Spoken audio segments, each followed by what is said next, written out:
എൻ്റെ ഉമ്മച്ചിനോട് നന്നായിട്ട് കള്ളം പറയാറുണ്ട്. ഉപ്പ കൊണ്ടുവരാറുള്ള മിഠായി പൊതിയിൽ നിന്ന് ഒരെണ്ണം എടുത്ത് ഉമ്മയുടെ നേരെ നീട്ടുമ്പോൾ ഉമ്മ പറയും എനിക്ക് ഈ മിഠായി ഇഷ്ടമല്ല എന്ന്.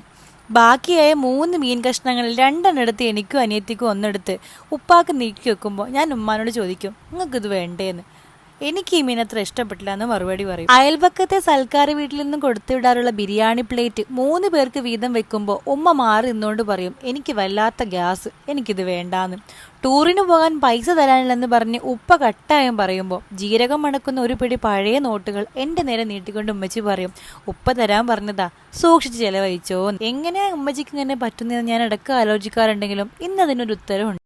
അവർക്ക് ഇഷ്ടപ്പെട്ട എന്ത് കണ്ടാലും വാങ്ങിക്കാതെ പോകാൻ എൻ്റെ മനസ്സ് അനുവദിക്കാറില്ല. എൻ്റെ ഇഷ്ടങ്ങൾ പതിയെ പതിയെ വലിയ പ്രാധാന്യം കൊടുക്കാതെ ഇഷ്ടങ്ങളും സ്വപ്നങ്ങളും അവരുടെ പിന്നാലെ പോകുമ്പോൾ പലപ്പോഴും ഞാൻ ഉമ്മച്ചി പറയുന്ന കള്ളങ്ങൾ ഓർക്കും. അതങ്ങനെയാണ്, മക്കൾക്ക് വേണ്ടി കള്ളങ്ങൾ പറയാൻ ഉമ്മമാർക്ക് മാത്രമേ പറ്റൂ.